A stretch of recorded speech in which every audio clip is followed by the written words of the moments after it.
Hey, what's up everybody? It's Frankie Finn, the curly morning Jufro here in Spain.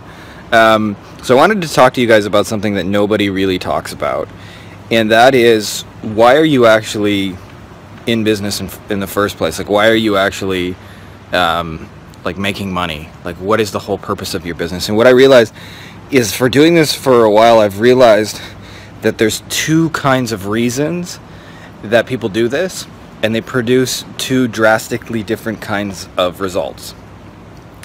The first reason I see people do it is because they need to make money. They, like me, I grew up fucking dirt poor. I can actually remember being in the supermarket with my mom, and I remember saying to her, just hearing over and over, we never had enough money, and I remember saying to her, Mom, not today, not tomorrow, but one day if we ever have any money, can I get this kind of cereal? And it was like that, right? So, you grew up with these scarcity paradigms, and I found that what happened for me, and what happens to many of you, is I built a whole lot of businesses that were driven out of my own scarcity. So I thought, if I just had enough money, I wouldn't have to worry about it. And so my whole goal in creating the business was to create enough that I just didn't have to think about money anymore. I didn't have to worry about it. It didn't have to be a driving factor. And what happens is, when you do that, is you'll build a business that's completely driven out of that scarcity survival mode. And what happens is, two things happen. One is you build businesses you hate. And two is that you'll build them up, and when they eventually produce enough money that you literally don't have to worry about it anymore, your motivation will die, your excitement for the whole deal will stop, and you'll just kind of give up. And you'll coast. You really will coast, and you'll stop doing what made you successful in the first place. And what will happen is your income will start to disappear and fall off a cliff. And then eventually you'll need to work again. And I see what happens is, people go through these cycles where they do really well for a while, and then they fall off a cliff, and then they end up broke and having to do stuff. And so their income is very cyclical, and it never just continually goes in that upward trajectory. I can't even say that word today, but you know what I mean. The trajectory, there we go.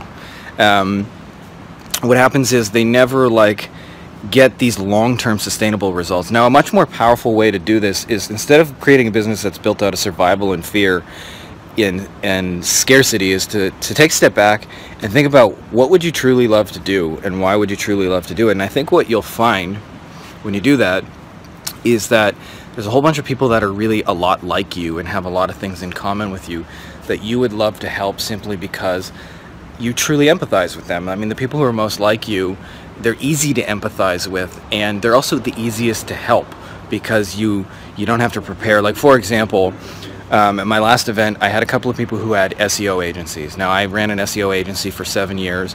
It was my day in and day out. I thought about growing it, building it, working on it. So to add valuable insights to somebody like that, I don't have to do a lot of prep work. I don't have to think things through. I don't have to work very hard, because it's just something that I've done, right? So for me to add valuable insights, there's about 25 things I could say in an hour. Now compare that to somebody who might own a dental practice. Now, I'm sure I still have some good ideas, but I got to work a little harder for them. I got to think a little more. I got to be a little more creative. I got to ask more questions. And so I want you to think about, if you're experiencing right now a situation where your business is either not fun, or it is cyclical, where when you finally do get your success, you just coast and it goes right back down, and you go through these cycles.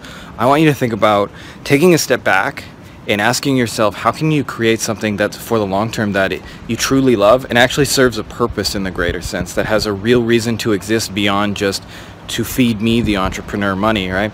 And when you do that, what you'll find is you build something that actually can sustain itself for 10, 20 years and support you and your family and have a cool travel lifestyle. If you like oceans like me, then you can do stuff like that. But maybe you just want to hang with your kids and be alone, or it doesn't really matter how you use your free time, just that you have it, right? And know that you're truly making a lasting impact in the world. So what does that represent for you? What do you truly love? What truly inspires you? Because when you connect with that and put that into your business and put the real you, you're unstoppable. And you'll also find that you have reasons to persist beyond money. So challenges will be easier, as well as when you reach those points that you have enough money, you'll keep going, because you'll have reasons beyond that. And what you'll find is, then your income will stop being so cyclical, and you'll get off the roller coaster of that whole thing. So hope you dig it. Frankie Finn, may the force be with you.